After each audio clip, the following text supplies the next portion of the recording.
महाभारत ग्रंथ एक ऐसा ग्रंथ है जो विश्व का सबसे लंबा और साहित्यिक ग्रंथ और महाकाव्य भी है, और यहाँ तक कि महाभारत हिंदू धर्म के मुख्यतम ग्रंथों में से एक है। इस ग्रंथ को हिंदू धर्म में पंचम वेद कहा जाता है।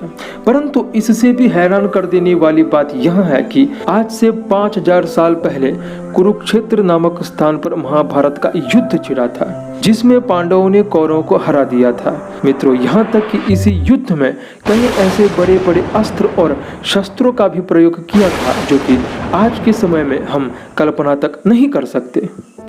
मित्रों, महाभारत काल में कई ऐसे शक्तिशाली और खतरनाक अस्त्र और शस्त्र थे जो पूरे संसार को नष्ट करने की क्षमता रखते थे। तो विलंब किस बात का, आइए जानते हैं महाभारत काल के ये 5 सबसे शक्तिशाली और खतरनाक अस्त्र और शस्त्र के बारे में।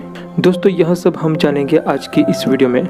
आप देख रहे हैं धर्म युद्ध और ज्ञान, और यदि अगर आपने हमारे चैनल को अभी तक सब्सक्राइब नहीं किया तो देर किस बात की, अभी सब्सक्राइब करें और बेल आइकन घंटी अवश्य दबाएं, लाइक शेयर भी अवश्य करें और इस वीडियो को अंत तक अवश्य देखिए। मित्रों, महाभारत काल का ब्रह्मास्त्र 5वां सबसे शक्तिशाली और खतरनाक अस्त्र माना जाता था। इस ब्रह्मास्त्र का उल्लेख कई ऐसे पुराणों और ग्रंथों में वर्णन मिलता है, और आपको बता दें कि यह अस्त्र स्वयं ब्रह्मदेव का अस्त्र माना जाता है, और इस अस्त्र को बड़े बड़े योद्धाओं ने कड़ी तपस्या के पश्चात ही ब्रह्मदेव से प्राप्त किया था, जो बहुत ही घातक और खतरनाक माना जाता है, जो दुश्मनों को पूरी तरीके से ध्वस्त कर देता है।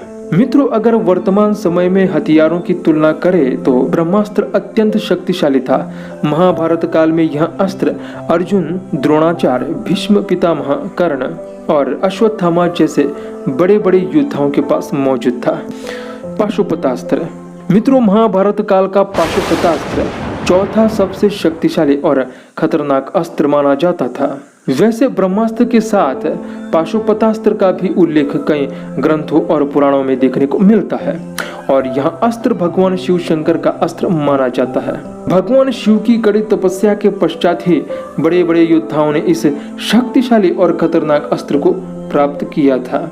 आपको बता दें कि इस अस्त्र में मंत्र से पैदा हुई शक्ति और ऊर्जा से पूरी दुनिया का विनाश किया जा सकता था। और मित्रों, बता दें कि महाभारत काल में यह अस्त्र केवल अर्जुन के पास ही मौजूद था। नारायणास्त्र। मित्रों, महाभारत काल का नारायणास्त्र तीसरा सबसे शक्तिशाली और खतरनाक अस्त्र माना जाता, और स्वाभाविक सी बात है कि नारायणास्त्र का उल्लेख कई ग्रंथों और पुराणों में भी देखने को मिलता है। आपको बता दें कि इस अस्त्र को वैष्णव या विष्णु अस्त्र के नाम से भी जाना जाता है।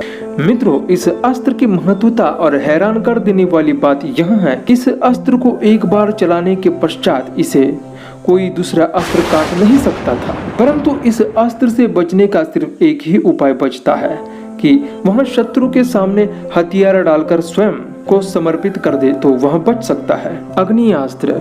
मित्रों, महाभारत काल का अग्नियास्त्र दूसरा सबसे शक्तिशाली और खतरनाक अस्त्र माना जाता था, और बाकी अन्य अस्त्रों के साथ ही अग्नियास्त्र का भी उल्लेख कई सारे ग्रंथों और पुराणों में देखने को भी मिलता है।